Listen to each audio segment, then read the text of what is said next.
Meeting at 4 o'clock. Please silence and shut off your cell phones if you would, and please join us in the Pledge of Allegiance. Commissioner Albertson, will you lead us? Pledge allegiance to the flag of the United States of America and to the republic for which it stands, one nation, under God, indivisible, with liberty and justice for all.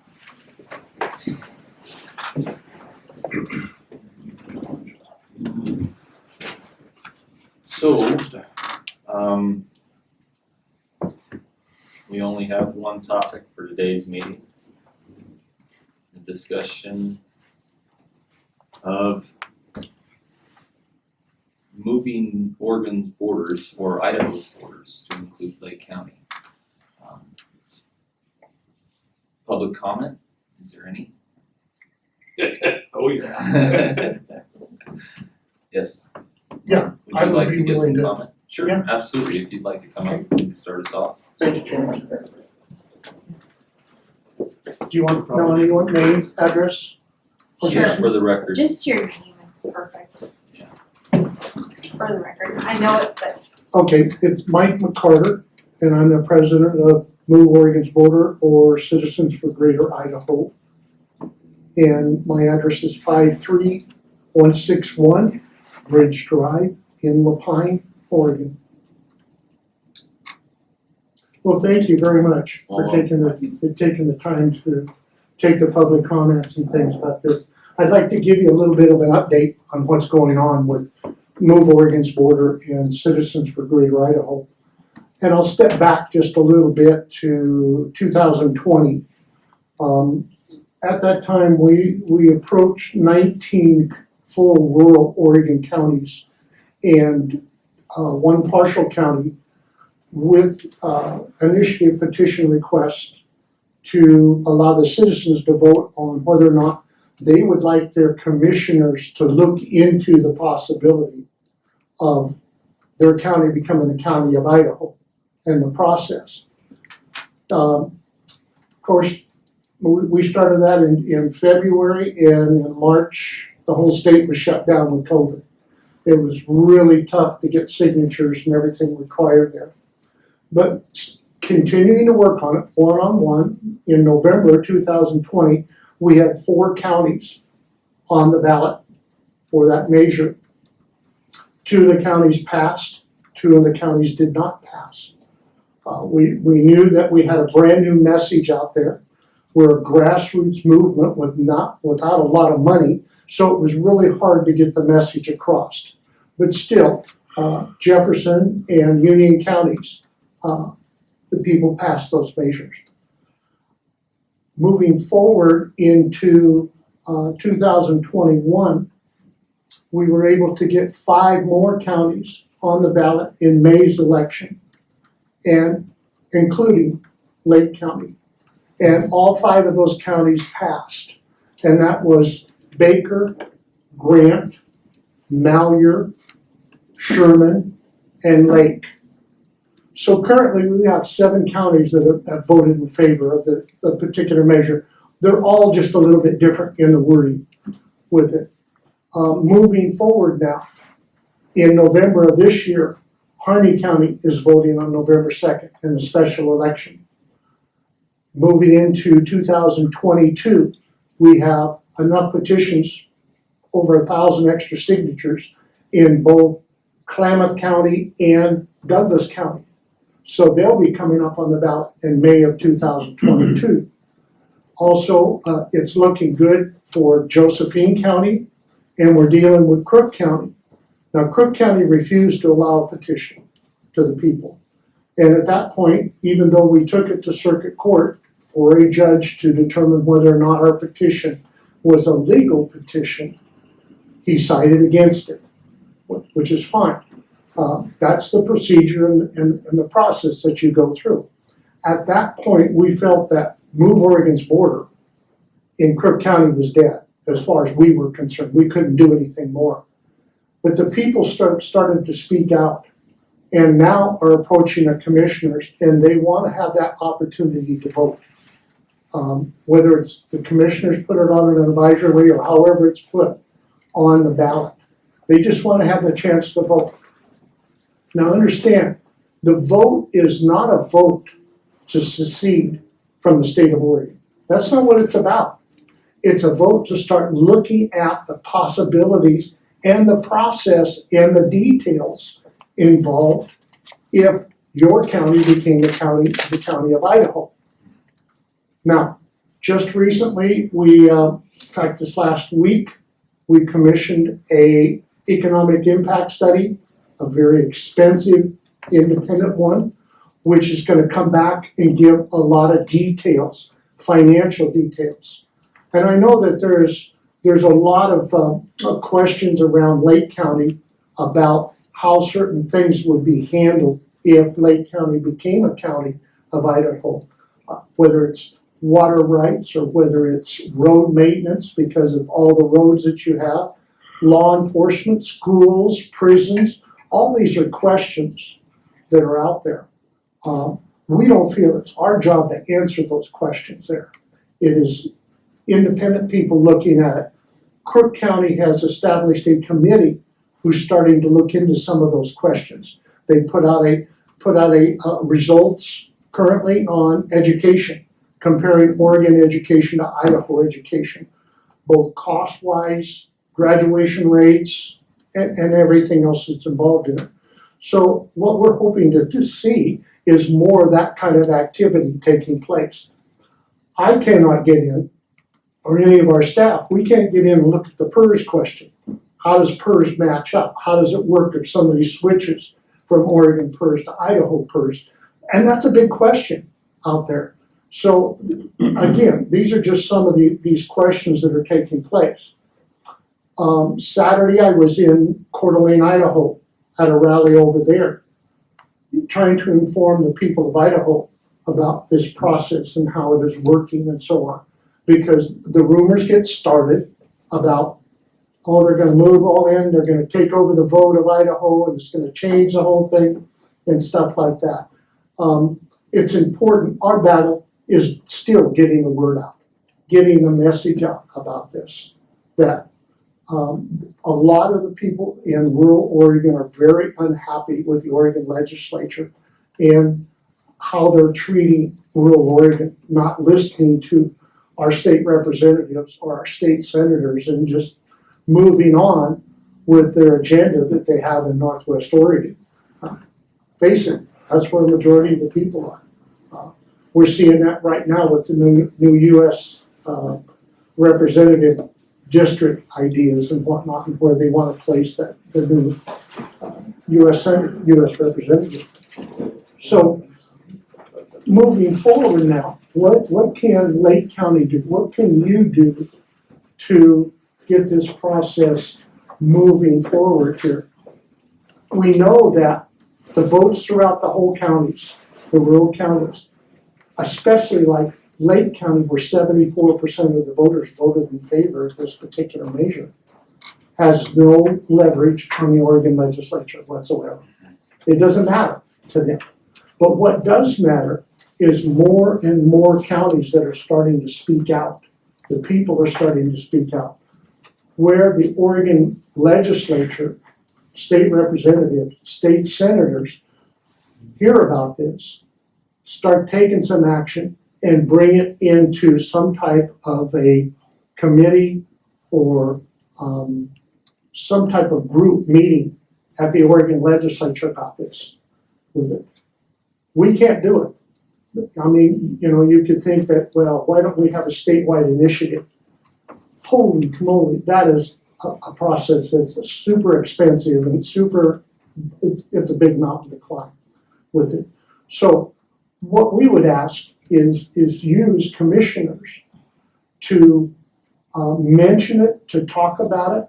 I know there is the statewide commissioners meeting that's taking place, I believe, in November over in Eugene. I'm gonna try to be over there for that. But start talking about it. And then take that and move it up to our state representatives and our state senators. Let's get some discussion going. Idaho legislature, I spoke to them in April, about a third of them. And they're very receptive to opening up discussions.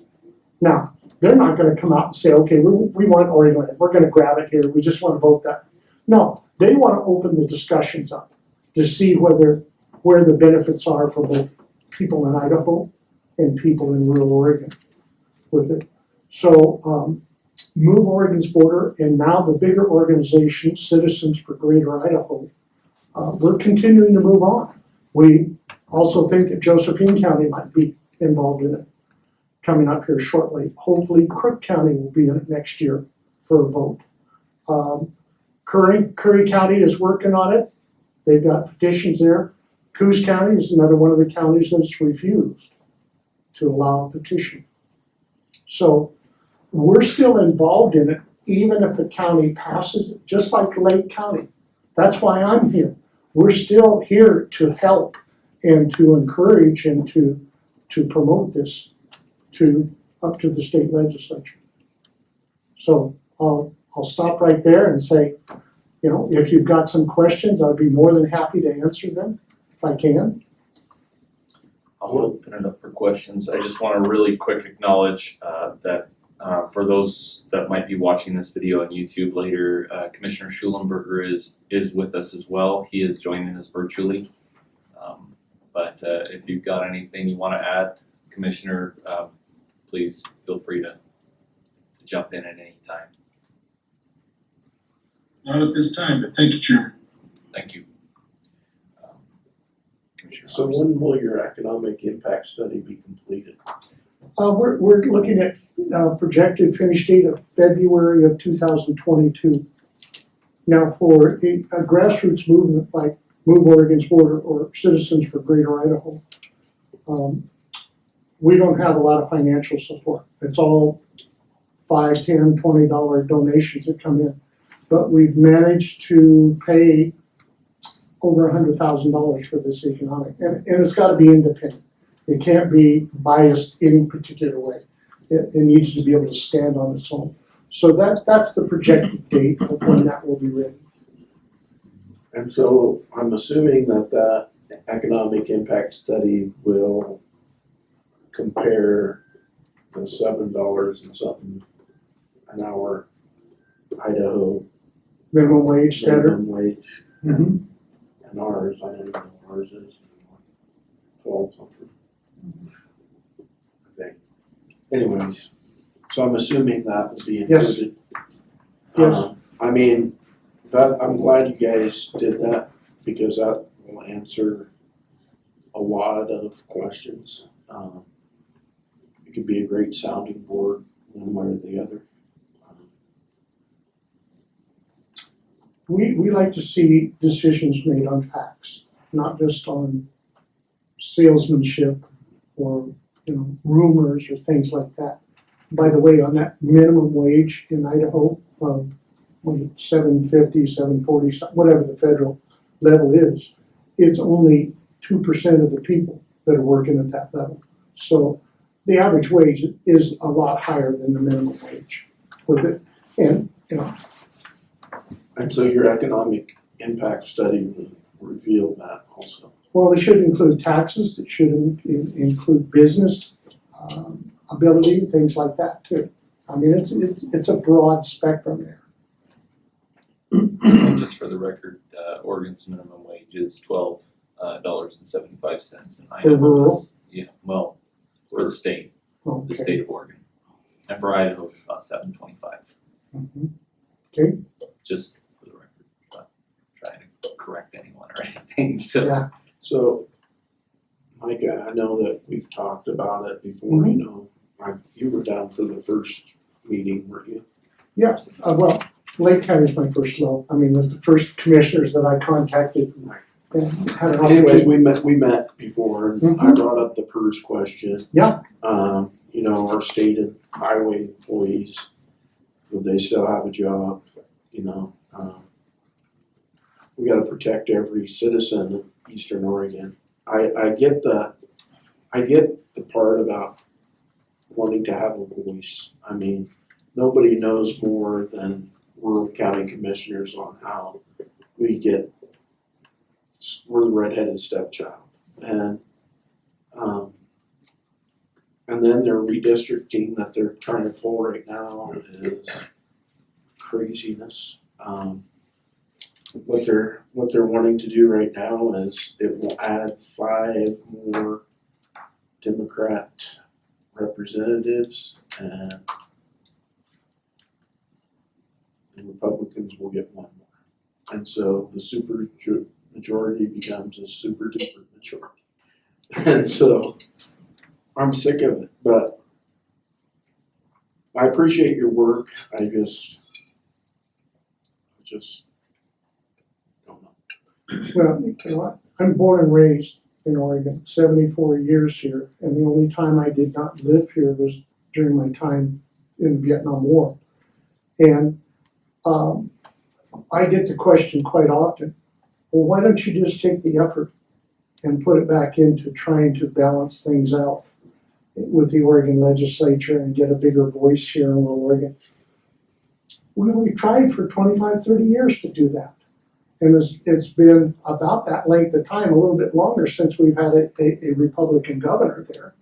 Well, ever And, since mail-in voting happened. It tends to be going downhill all the time with it. So Again, we don't want this to be a partisan issue either. it's a value issue. It's not a political issue. It's traditional values of family, freedom, faith, independence. I don't want the government doing everything for me. I want to be independent of them. But, you know, and currently the weight just keeps coming down and down on us as far as the controls that they want to direct around. So, So is Idaho doing these vaccine mandates? I forgot to check in on that. no. I mean, there's some Is that the businesses and some of the medical side and so on there. It's a moving target. The way Idaho has handled it, they handle it region by region more than anything. And if there's a hot spot, then they jump on it. And that's the same way when they shut the state down and they open the state back up. Oregon has a tendency, and I'm not gonna say who, but Oregon has a tendency to say it's all or none. You know, we're gonna take and shut down Lakeview and not allow kids to go to school because they can't go to school in Wilsonville or in Gresham or something like that. Instead of looking at it independently, it's just easier for them to go one whole block. You know, we're gonna take and put the mask mandate, the vaccine mandates, all of this for the whole state.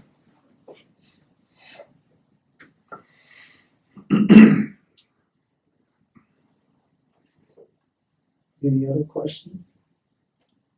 I just agree. want that economic impact study to me as soon as you That's can big. to us. That's I mean, big. that'll say a lot of things.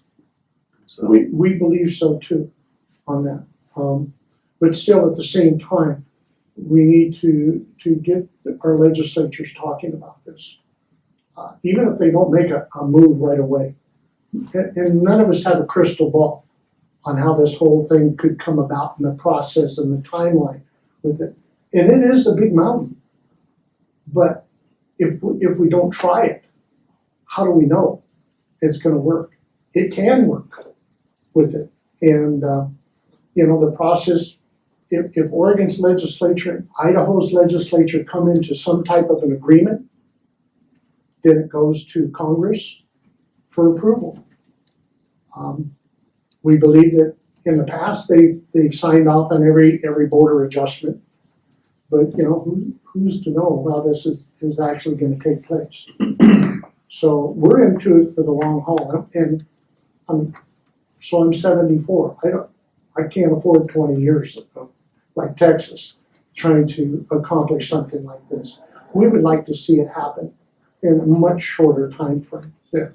But there's a process that's got to take place, and we're willing to work on that. We follow everything by the book, by the law, and we don't want anybody to come back at us and say, you made a mistake here, you broke the law here.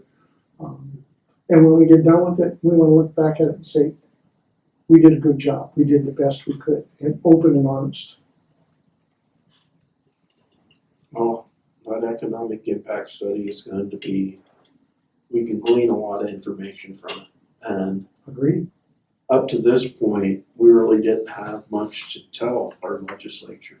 Mm-hmm. You know, as we didn't have the factual information in front of us. Yeah, are all of us sick of the rural abuse? Of course, but with the factual information coming, we can bring that forward, you know, and what are we gonna do here, or this or that? Because we really didn't have any of the answers, and so, Well, you know, in the past, there's been the state of Jefferson, there's Cascadia, there's up in Washington, Liberty, and all these different groups that have been around for quite a while. And all of a sudden, here's Move Oregon's Border pops up, and it goes, well, what about this? What about that? There needs to be some facts behind it. And we knew that. But until we got the momentum going where now we have 7 counties that have passed this, we know how to get the word out to them about it. That starts to take a voice up to the state legislature. And it also says, okay, we had to have that momentum in order to gather that money to do it. Because, you know, economic impact studies are not cheap by any means. And it has to be independent. It couldn't be us sitting down and start going through something like that. It's gotta have some reputable people behind it.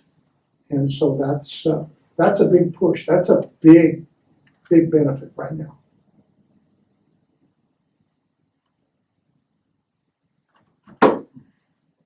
Okay, I do not have any questions at this time.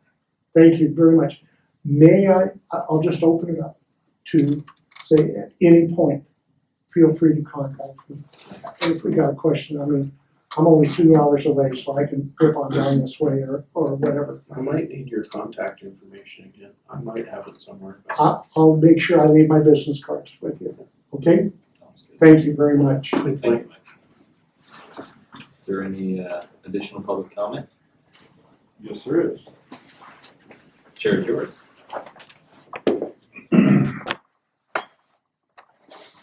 Name for the record, just for Ken Eskelson, I live out on West Side Road. seeing Ken. You made a remark earlier about it not wanting to be turned into a partisan issue. And somebody else made a remark and said it's more of a value issue. When you take into account of the conditions of the city of Portland, city of Salem, and what's going on there with the police forces and the tent cities and the garbage in the streets and et cetera, and you take into consideration the political party that's involved in controlling that, I would ask respectfully, how do you keep it not being a partisan issue? It's boiled down to that's what it's exactly what's going to be, because their values and our values don't align. And that's part of the reason I feel like, in my opinion, is you have these counties that are stepping up now. Maybe there's parts of this, like the PERS, and I've heard people say, well, I can't smoke my pot in Idaho. There's going to be people that feel disenfranchised about this. Ultimately, it's going to boil down to what's better for the total population, for the people that live in the state now, in the state of Eastern Oregon. It's not the state of Oregon now, guys. It's the state of Eastern Oregon, and it's the state of Western Oregon, Northwestern Oregon. And I think realistically, we need to look at it that way. You know, if we're going to realign borders with people that share our values, maybe it's time to step up and say, you know, some of this, it's not going to be painless. There's going to be some pain involved here. We're going to have to take some sacrifice. But you have to respect these counties that are stepping up now and saying, hey, somebody's got to do something here. Our values are just being ignored. And we don't have a voice. They ignore us. They have the power to ignore us. And like you just pointed out, it's getting worse. This alignment went through without any kind of a burp. I mean, they've taken the bit in their mouth and running with it. We have no real recourse here.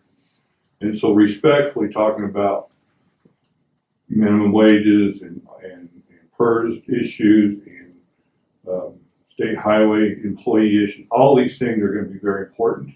But I think also what may be even more important than that is looking at the larger picture and thinking, what are you going to do about these people that are being continually disenfranchised on a bigger basis all the time here? You got to get to the point where all the people in these 7 counties and growing are just going to throw their hat in the ring and say, to hell with it, we're just moving out. It's already happened in California. People are just saying they're taking their manufacturing and their jobs and they're leaving. First time in history that more people are moving out than moving in. That's exactly my point. And so these issues that people are concerned with the PERS and all the little issues that are somewhat different than they are in Idaho, in the large scope of things, is it going to be better to stay, or is it better to bite the bullet and move out and say, either I'm going to become part of Idaho here, or I'm leaving and I'm taking whatever job that I have, or whatever manufacturing I have, or whatever production that I'm doing, whether it's timber or mining or cattle or whatever it is, and leaving. I mean, when it gets right down to it, how much of this evacuation can we handle to the point where we're just not liable anymore? If the people that are in control and deciding that, they're going to force their issues down our throat, and they're not supporting a viable economy by their actions, then I'm thinking, well, let's let them show us how they're going to do it, and we'll sit on the Idaho side of the border and watch. You show us. You show us how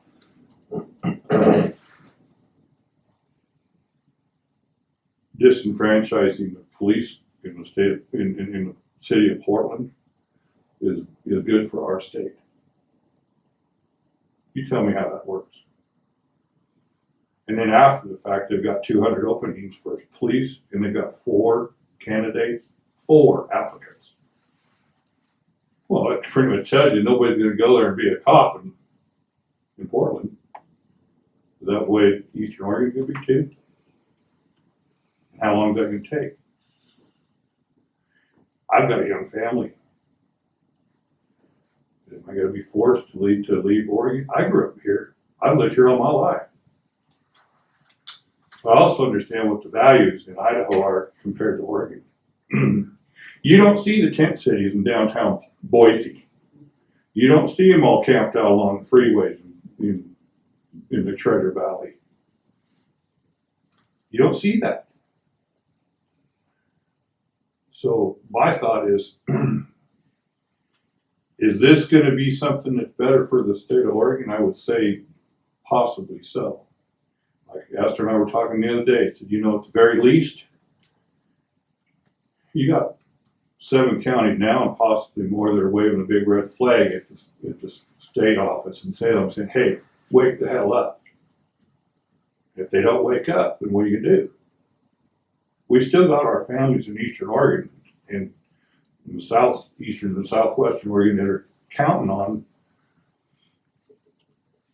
good leadership in our state level.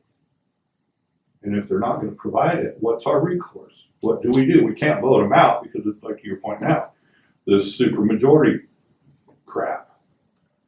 Well, what is our recourse for that? What do we do? I would say we demonstrated our ability to sacrifice when we had all of those state legislatures walk out and leave the state of Oregon so that they couldn't have a quorum. Well, not too long ago. But now we've got to the point where we can't do that for whatever reason, and we need a more effective answer to this. If it means becoming a different state, why is that a bad thing?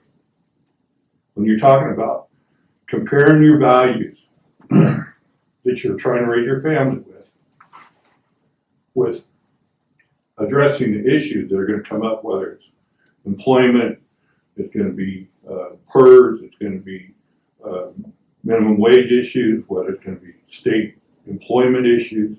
All of these things seem to me not to take light of it, but it seems like when you stack that up against the valued cores of the people that live here and protecting their rights and their values, it seems like such a small thing to me. Well, and my thought is that we're trying to glean information. And so if I don't have the information to run it up the flagpole to our senators, if I don't have the answer to how are we gonna combat the PERS issue, how are we gonna combat the minimum wage issue, if I don't have the answer, they're just gonna blow it off. And so I need the answers. And that's why I That's agree why with the economic the impact economic study is impact so- study is gonna be good. But there's a lot of that you're not gonna be able to, a lot of it's gonna be projection.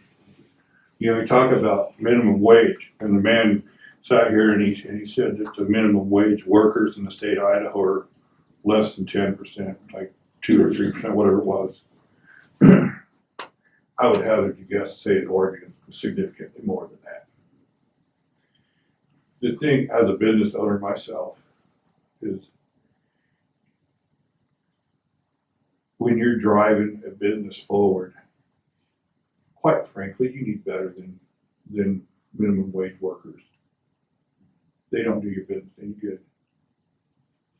You need people that are talented and are willing to work for a living wage, not minimum wage. Minimum wage is a joke. All it does is cost me extra money that I can't afford to pay out for employees that I can't afford to have. They don't get the job done. So when people start talking about, well, I wouldn't get as much minimum wage, well, maybe you don't deserve it. I agree. You know, and that's where I'm thinking, to me, and it's just my opinion, minimum wage is a non-starter for me here. It just doesn't. You're being overpaid for what you're getting as it is. Now we're getting paid for not doing anything. Hopefully that comes to an end here soon. The thing I was going to just say was, I would like our commissioner to understand there's a lot more on the table here than just economics. We got a value system here that is seriously in jeopardy. I mean, I think most people that moved to the West 150, 200 years ago weren't too worried about economics as much as they were looking for a freedom that they could actually do what they needed to do to make a living and raise a family. That's all we're doing here. Same thing. We're being disenfranchised and ignored to the point where it's gotten desperate enough people are thinking about moving the state border. There's other people that haven't waited for that. They just pick up and leave. So which is better? You have 60, 70% of those 7 counties that pick up and leave. The sawmills leave. That's what you're looking at. If you have a sawmill leave, can I respectfully ask what good is the minimum wage going to do you? You ain't got anything there for anybody to work with. That's all I've got to say. I really appreciate your comments. What was your name again? Ken Eskelson. Yeah, I was gonna address some of your points real quick, and definitely. I didn't want to interrupt your public comment That's okay. your ability to speak. I think the public, I really feel it's important for the public to hear what the issues actually are on the table. Whether they be, you know, big issues over here for this person or small issues for this person. I think it's important for them to know what's actually being talked about. I agree. For me, I'm young enough, even if I got PERS, I'd never make a living on it. I want to be able to sustain myself at the rate of inflation today. Retirement, Social Security, none of those things. I mean, I won't live to see Social Security at my age at the rate it's dissipating. Right. So, and I understand your point on the minimum wage. It's not so much that I think that minimum wage has to be higher than it already is in Oregon. Or that I think that maybe it's too low in Idaho. It's not necessarily about my perspective. It's about making sure that we as a board are having a thorough conversation and really fleshing out all those issues so that we can articulate what the actual pros and cons of this actually could be. And then actually you can get down to the brass tacks of what those value principles actually are. And you can have a discussion about what all those things mean. And, you know, and my point about partisanism, mainly because we're a nonpartisan board, but also because I'm a very nonpartisan person. I've never been a Republican and I've never been a Democrat. I've been disenfranchised along with most of my generation by both parties, and there are no parties left anymore. Right. They're limited government. And so, and I'm a limited government kind of guy. So I'm sorry, The thing that I see, Just and this is answer exactly this. what I'm talking about. The one issue that I've heard all these other issues, except the values. And that's one thing I want to make sure that when we're studying and examining PERS or minimum wage or, you know, whatever it is, the one thing that I really want to make sure we look at is who's supporting the values that we have here in these counties. That's a really good point. it is. You know, is the state of 503 doing it for us, or would Idaho do it for us better? When it boils right down to the values, that's to me the bottom line. Because if you have people that value you and support the values of raising your families like we want to raise our families, being able to generate an economy that will support that is going to be there. The people will drive it themselves.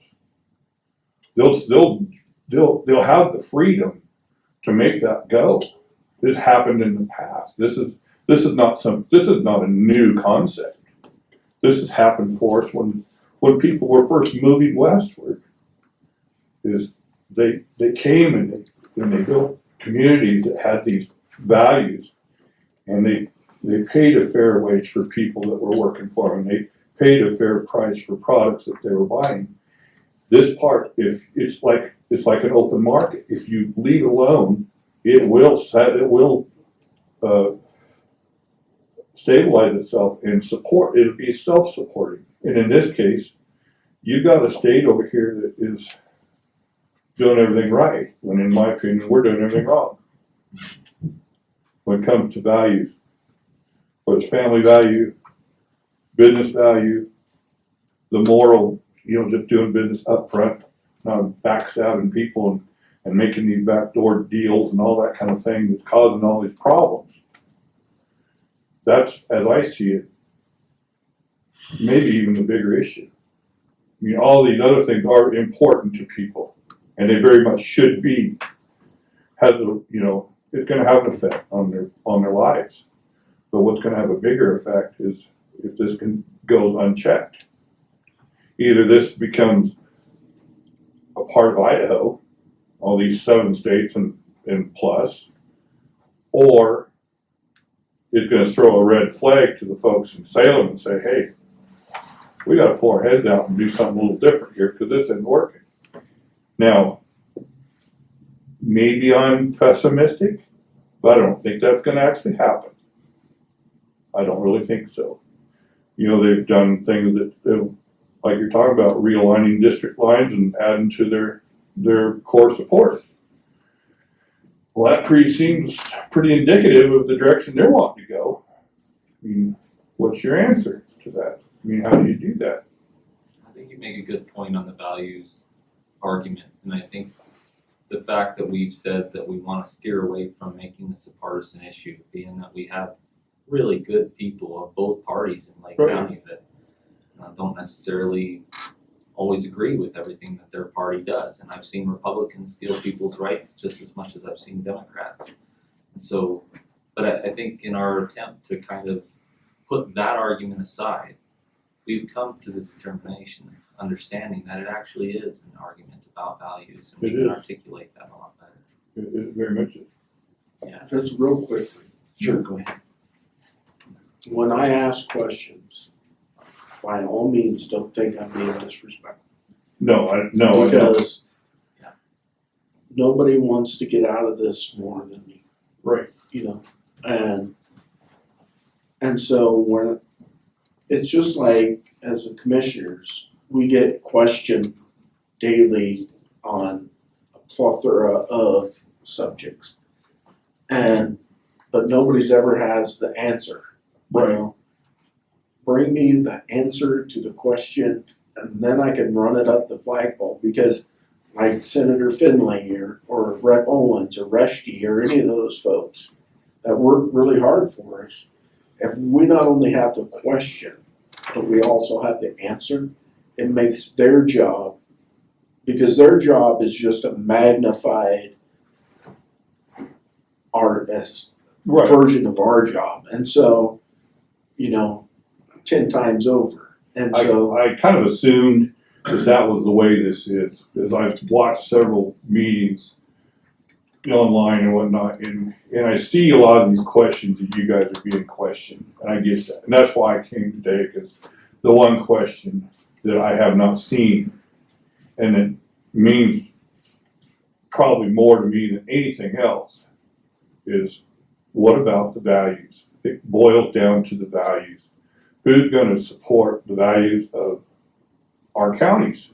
The basic overall values, the freedom of raising your family without having their boot heel on your neck, the freedom of being able to go to your state office and say, hey, we've got a problem here in Lake County.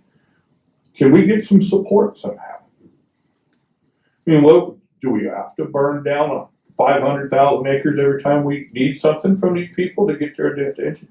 That seems to be the only time we get any attention. And then it becomes a circus. We got all these outsiders that come in here and tell us how to do things.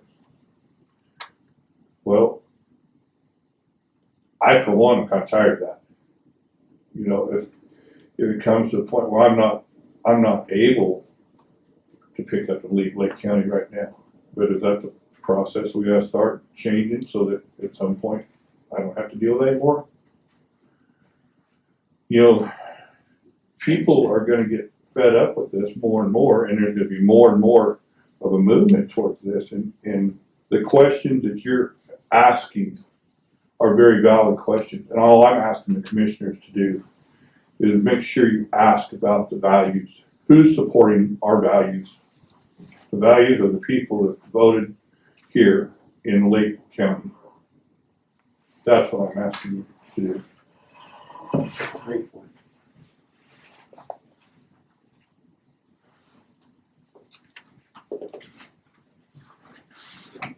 I'm Esther Eskelson. I'm Ken's wife, who was just speaking. In general, I think my husband and I are very much on the same page. I absolutely agree. It's an issue of values. I do think that a lot of those values are nonpartisan: family, education, children, medical care. All of those things are so important to people. Wages, how do I make a living? How am I going to support my family?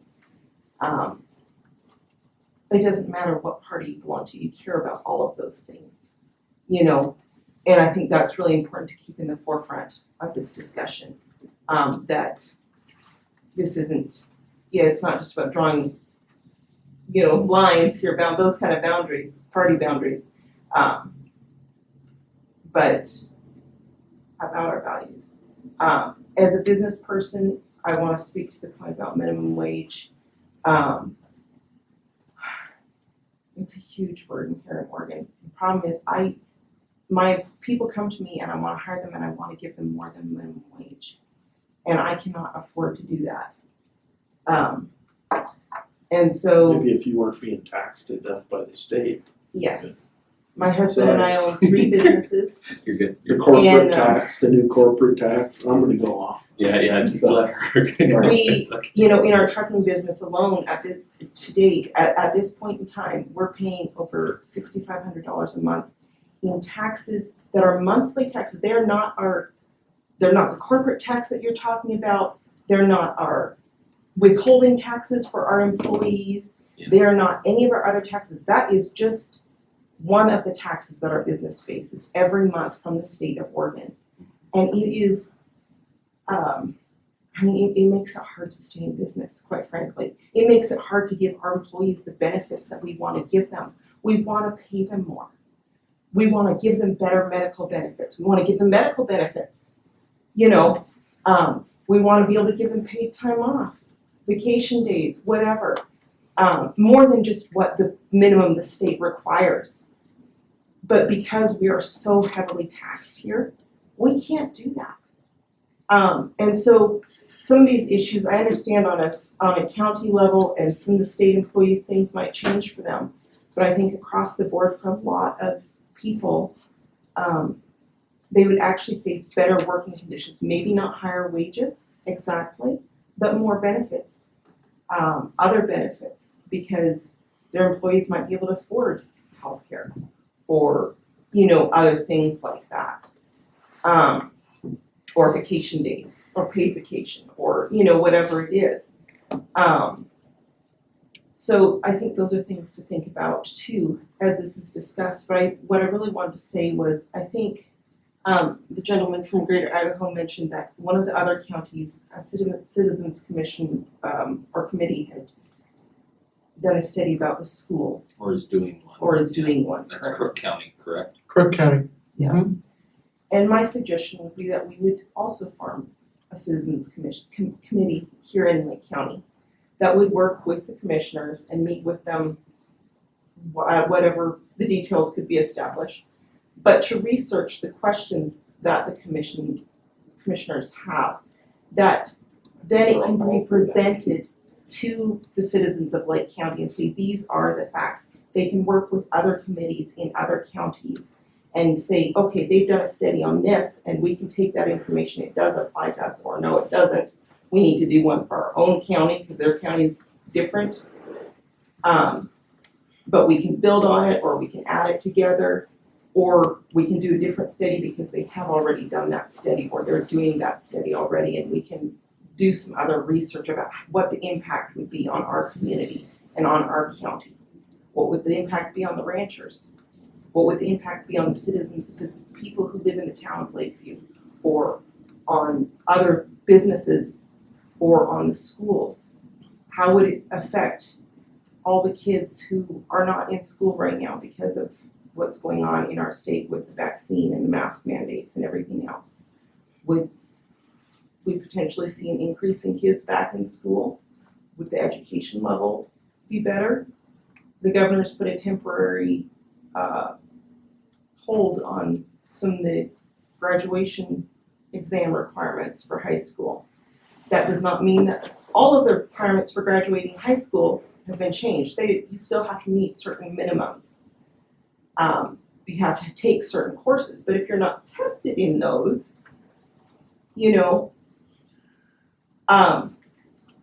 so how would that change the education level for our children? How would it give them a better future? I think one of the biggest questions that needs to be asked next to values is, and it ties in with values, is how will this affect our future for our children? It's not just about us right now, the people living here right now. We have an issue with drugs in this state being legalized. Or let's say not being as strongly penalized. That's gonna have a huge impact on our kids. I'm worried about my kids. I've got 3 little kids and I've got 3 grandkids that are coming up. In 10 years, when they're in high school, what are they gonna be facing to try and resist that? How would this affect that potentially in our community? Some of the other issues in this county particularly are, of course, the prison the sawmill, some of these larger employers, how would it affect them? And so therefore, then how would that trickle down into the rest of our, into the rest of our citizens' lives? And I think that those are all things that need to be researched and looked into. And then the information, we need to find a way to put forth that information for people so they can understand, because right now there is a lot of discussion, well, how would that work, or what would happen, or oh my goodness, I'd be losing $5 an hour in my minimum wage job. Well, no, would you? As an employer, I can tell you, I don't think I'd have to cut anybody's wages down, anybody's wages at work, when we don't even have anybody employed at minimum wage at this point in time. I will, hopefully, when my bakery gets going, but But even but that then, doesn't mean that I would cut their wages down to minimum wage because that changed. like you were talking about the taxes. There's a really good, really good thought right there. You ask the citizens, would you rather the state have the money, or would you rather have the money? That's what it boils down to. There's only an X amount of money coming in. So you ask your employees, would you rather we just give it to the state because they know so much better about how to spend your money, or would you rather put it in your paycheck? I had one other issue I wanted to bring up. I can't remember. Take your time, no worries.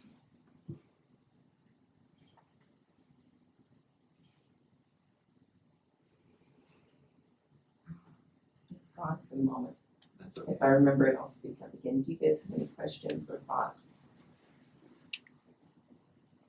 I don't know if I have any questions at this I time. like the idea of starting a citizens group that we can Have it too. to start answering some of our questions. And so, I think that if this movement is to gain any traction, local people need to get involved. Because then they'll talk to their neighbors, and if if the commissioners are trying to do everything and do all the research themselves, okay, you already have a full-time job. I agree. frankly, and I'm aware of that. On that note, I do think, and this is just me thinking out loud, it would probably be more prudent if a citizens committee started grassroots from the citizenry level, rather than being a committee appointed of people appointed by the Board of Commissioners into an actual advisory committee. It would, because of we were mandated to have these meetings, and we will have these meetings as long as there's continues to be public interest, and as long as we can continue to flush these issues out. But and the more information that we can glean during these meetings, the better. And I'm wary of creating an argument that we are going outside of the boundaries of our office to spend time and resources on matters that some of the population might not agree with. I agree with that. So a grassroots committee to spend a lot of their volunteer time looking at this would probably be more prudent. And then they would be legitimate, and also even taking in donations or whatever it might be to further whatever they feel necessary to find the answers to these questions. Just my thoughts on that. I think I remember what I was going to say.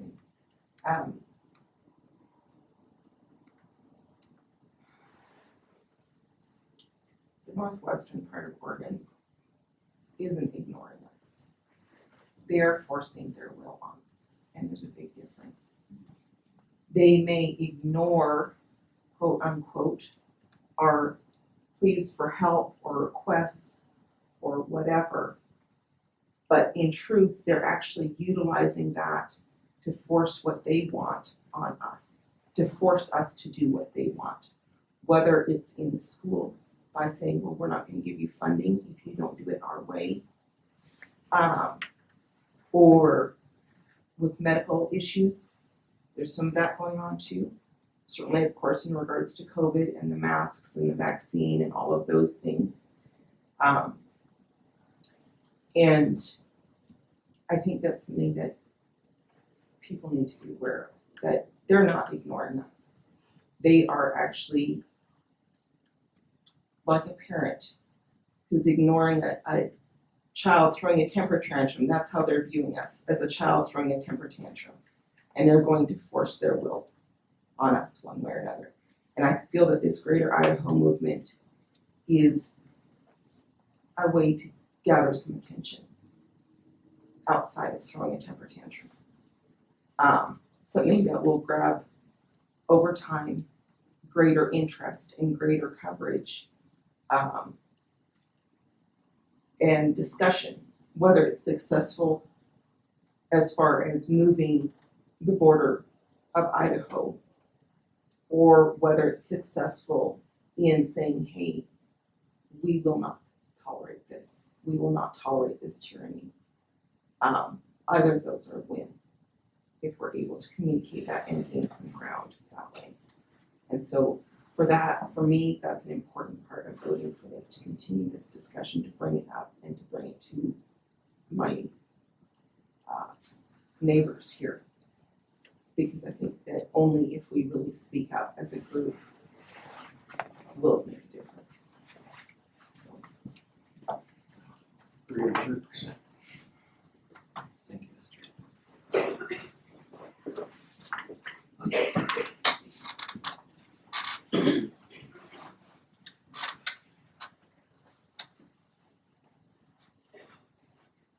Any other public comment?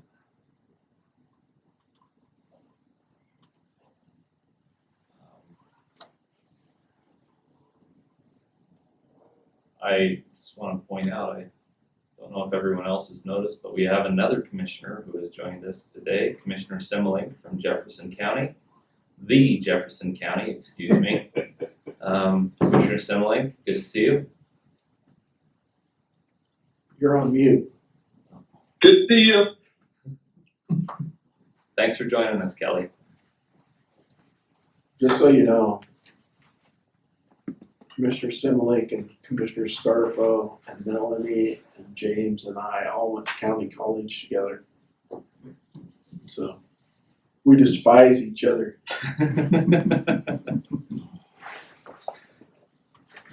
We've been in a few trenches together, that's for sure. I'm sure they would agree with everything you guys have just said. So.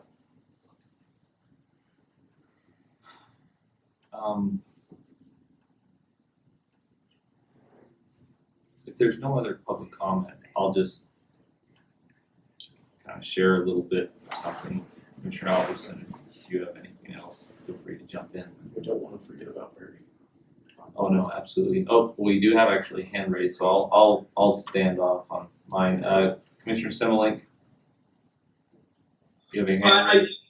Yeah, thank you, James. I appreciate, Commissioner Williams, I appreciate that. I just want to say to your citizens that are there, I'm so glad that they are there.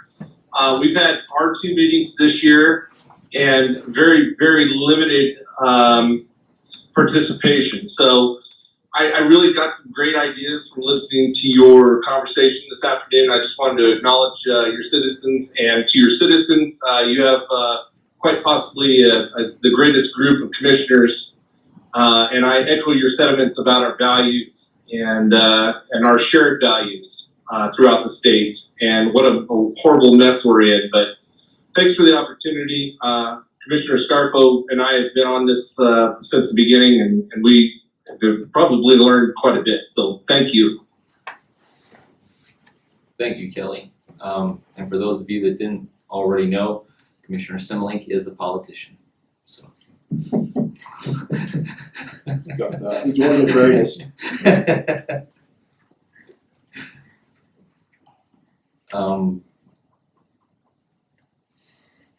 Commissioner Schulenberger, do you have anything you'd like to add?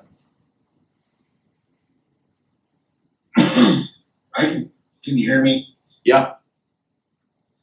Okay, so my voice isn't too good. Okay. I appreciated the discussion today. I did take a few notes, and it was definitely more valuable than last time. So hopefully every time these will get better. I have committed before, and I still continue to commit. My brother-in-law is the #2 guy in Idaho PERS, and so I will be picking his brain on the PERS side of things. And I just haven't had a chance to sit down with him and talk to him. My sister, well, my sister's family lives in Boise. And so I've got a lot of good things that I want to take to them and sit down and talk with them. Just kind of get an idea of where they're thinking on some of this stuff too. I know she works at a fitness center in Boise where they utilize the minimum wage, and they mostly hire college students. And college students are dependable until they've made enough money, and then they don't show up anymore. So they get So their money. she's like, yeah, I guess so. So she is very disappointed and frustrated with Idaho's minimum wage because she doesn't feel it holds anybody accountable for even keeping a job or holding a job or anything like that. So anyway, at some future point, I do look forward to getting some homework done and visiting with my sister's side family and reporting back to Lake County. That's all I've got. Really appreciate that, Barry. Thank you. I keep wanting to call him a commissioner because when I first met him, he was a commissioner. Representative Owens and myself have we've talked on this subject quite a lot, and I've stated openly that I would be willing to travel with Representative Owens to Idaho and meet with the legislature on my own time, and not just as a county commissioner and not utilizing any cost, putting any cost on the county to do so. I have family in Idaho as well, and I would be happy to join Representative Owens for any discussion because the way I see it, I don't really see this really taking off. We can have these meetings, and to the point earlier on Commissioner Schulenberger, I do find this meeting a lot more informative, or a lot better than the last one. A lot of really good input, and hopefully it continues to get better. But a lot of these questions that we have, we can't answer either as commissioners. And we need to be able to sit down with legislators in Idaho and get a better understanding of what Idaho's goals are. Because I don't see this happening unless it's a win-win for both states. And so I would imagine at some point if Oregon and Idaho are serious about it, you would see a joint committee of legislators from both states sitting down and ironing out a lot of these things. But I think it's good to have the counties at the front of the table because in the end, we're the boots on the ground, where the rubber meets the road. And so, earlier we were talking about a grassroots, what do you call it, committee to research some of these issues. And one of the things that comes to my mind is researching exactly what you're pointing out right now is how is this going to benefit the state of Oregon? How is it going to benefit the state of Oregon by realigning? I mean, I know how it would benefit us here at Lakeview, but how is it going to benefit the rest of the state of Oregon? And likewise, how is it going to benefit the state of Idaho? And I feel like in order for this to move forward, like you're saying, is in order to get the different state legislatures to vote favorably on this, you have to show that there is a win here. And how do we go about doing that? Are we such the redheaded stepchild that they'd be better off without us? And if that's the case, is it better in our benefit to show them that is the case? They've disenfranchised the timber industry to the point where we're struggling on our fingernails. They're trying to do the same thing with the ranchers and the grazing rights and all of that kind of thing. So in the large scheme of things, does these 7 counties, 7+ counties, whatever it would end up being, are we actually a benefit to the state of Oregon the way they're wanting the state of Oregon to be ran? Or would they be better off without us? And if that's the case, well, I'm ready to lead the charge to the east. I mean, but that's the thing, if we are such a drag on their economy, well, maybe they'd be better off without us. And I'm saying that facetiously, obviously, but that's the attitude they have, is, well, those folks down there in Lakeview, they don't count. We don't even need them for their prison. I mean, that was the issue here not too long ago, right? Well, okay, I'm good with that, if that's how they want to look at that. And those are all state employees, by the way, too. Yeah, well, I'm getting that. I'm thinking they're the one that want to disenfranchise that. I mean, we begged and pleaded to keep our prison here. So I'm thinking, well, I mean, either it's time to either put up or shut up. My thought is, if we're such a drag on the state economy, you know, these several counties that they're going to end up being, whatever it is, well, maybe that should be pointed out. Well, maybe you're just better off without us. Very good points. You guys made some very good points today. I mean, that's something that maybe you're kind of thinking about from the other side of the aisle a little bit, and thinking, you know, okay, well, I'll give you the opportunity to be selfish about it. You just take your, you know, you don't need me. That's good enough for me. Let us go. Yeah, no one's better at discussing and pointing out the shortcomings of the Oregon legislature and Oregon itself than the people who live here. Well, we've had to deal with it, Jake. We've I mean, lived it that's our the whole thing. lives. We were born and raised here. This is where we come from. It's in our blood. But I think we also want to make sure that we keep the conversation, especially on this, on the issue of Idaho too, because Well, I think so. You said it. It has to be a win on both sides. right. It won't Plus, have a it's chance. it's a meeting law that we have to obey. Well, and the thing that I wonder, and this is a question that's come in my mind.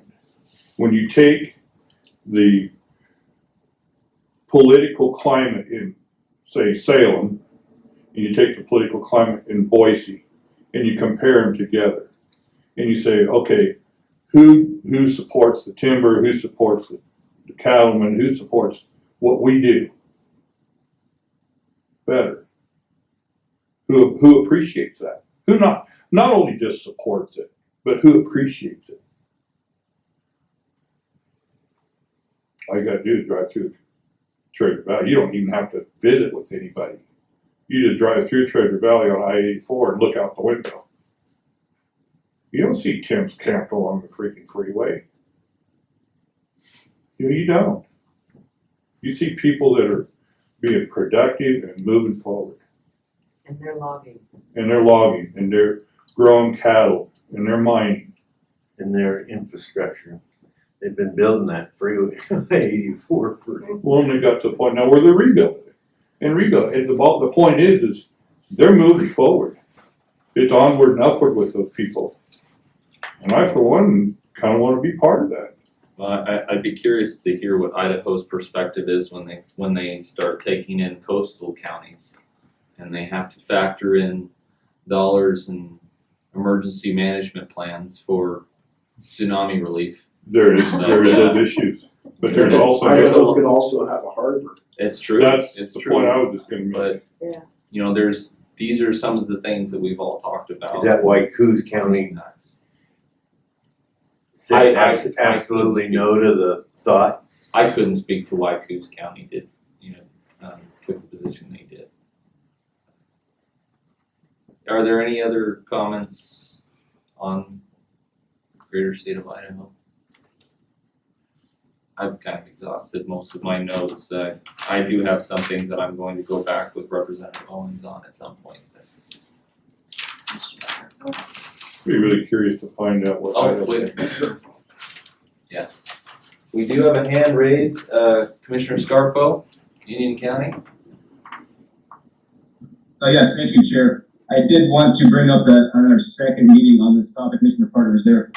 And he's pretty amazing. He drives back and forth to all these meetings, and I just want to tell him, drive safe, Mike, because he drove a long way to get to our meeting at 9 o'clock in the morning. But the thing that, our second meeting that really opened my eyes, because literally this movement of the border is an act of Congress.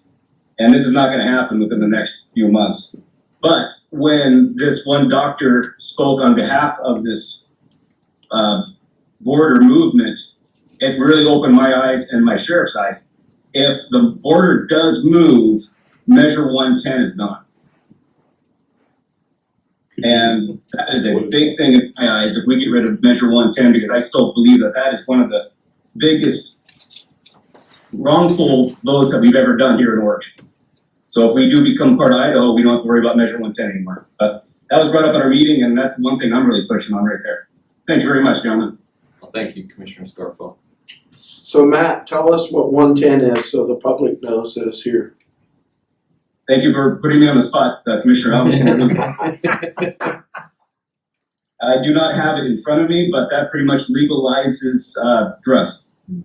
That's what I thought. Your beard was probably in front of your computer screen, so you didn't get to see it. Measure 110 does a lot of things. It was quite an extensive bill, and it changed a lot of the funding metrics as well, and reduced a lot of It funding. made meth a citation. That's what I was Right. Running a stop sign is what I more referred to. expensive than being caught with less than 3 grams of meth in that. Which is And what I was talk about referring the to when values. it first started children. It's impacted us. Good point, Commissioner Scarfo. And growing up in Humboldt County, California, knowing what it's like there now and what California has allowed that happen there is it's just crazy. And to be able to see what could possibly happen here for the same thing is, I mean, I wouldn't live here again. I'd go somewhere else again. Could you give your name just for the record? Just Jared Smith, thank you. one of my high school guys that I went to school with, is a pharmacist, and he lives right next to a grow in California. And his next door neighbor, well, we're putting $3 million into the new building next door, and it's nothing. It's nothing. They're just going crazy. We don't need that in this county. But the morals and stuff that he's talking about is I think more important than anything else. How everybody else feels about what it's like to be here on this side of the mountain, and how we've raised our kids and how we live and how I believe that's more important than, and I don't know if infrastructure can, or environmental impact or whatever your impact law is, or I don't think it can't judge that, and I just can't see it. I just think that there's enough people that want this to happen, and it should happen. The thing about that too is, you don't want to ride, that's part of what we're having problems with right now, is riding her, being ridden over without having a say. And there's gonna be people that are feeling like this is gonna happen to them now with this. And part of what I appreciate here is having the upvote to where we can actually legalize, sit down and have these discussions. Vote so that we can have these discussions with the commissioners and say, these are the plethora of concerns that we all have, whether it be legalized drugs, or whether it's a lack of funding for different police departments, Lakeview. Thing that I'm thinking too is when you get right down to it, it's gonna be a balancing act between voting for the morals and values that we value with the rest of it. Whether or not there's a balancing point there is what we're trying to discover here. You know, by having these discussions and moving forward and hearing from as many grassroots level people that we can to find out what is actual, you know, where are people's minds at? Is it all on minimum wage? Or do we care about our kids and our family's futures?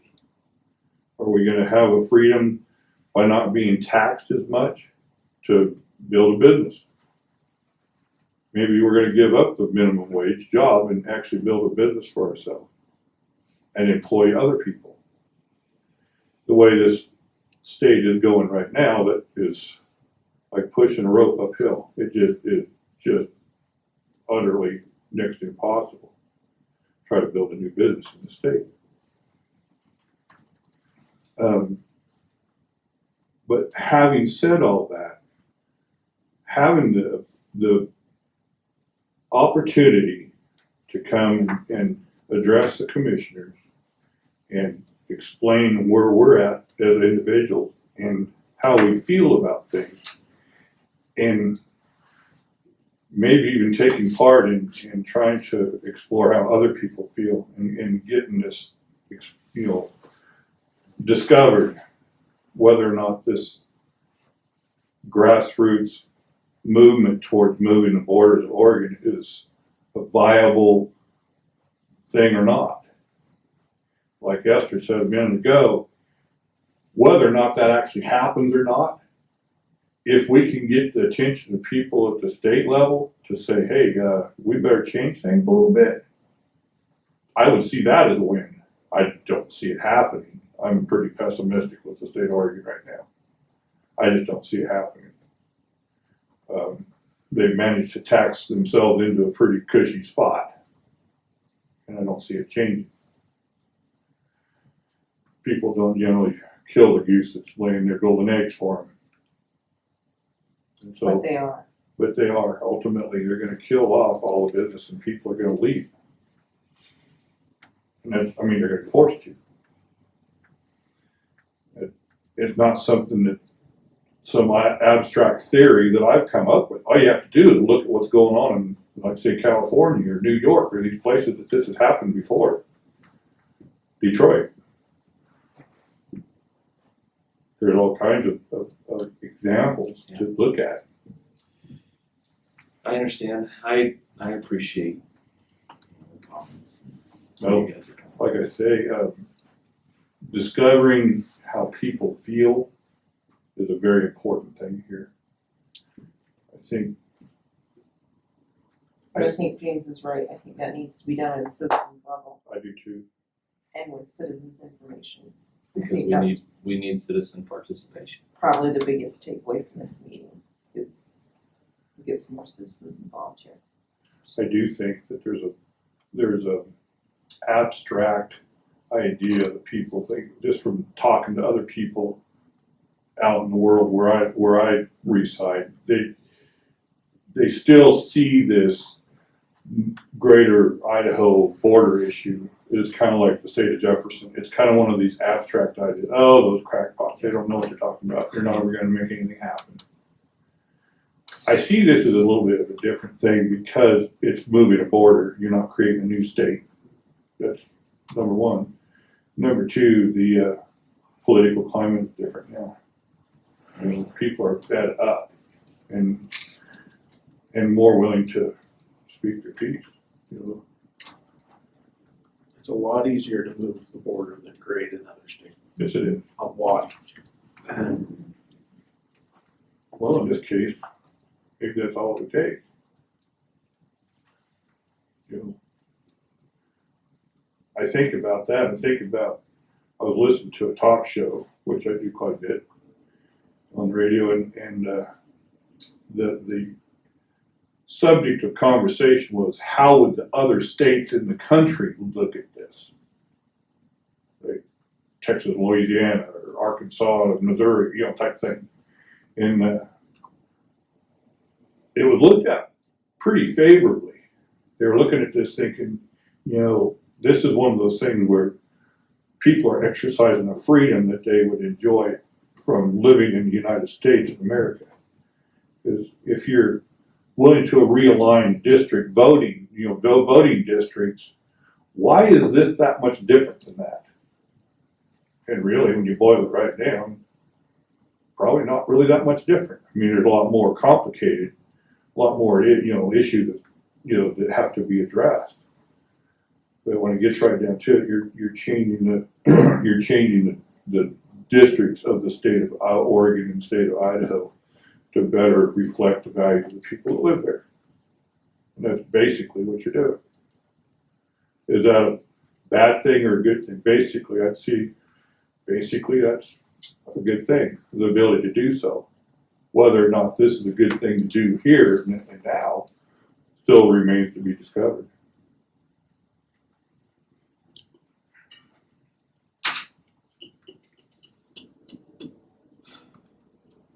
The other, thank you, Ken. Just helping you. Always have good conversation. Just helping you. Is there any other public comment? Going once, going twice. I appreciate you all being here today. And I appreciate the commissioners joining us from our neighboring counties. We'll see you all later. Thank you. We'll close the meeting now at 5:21.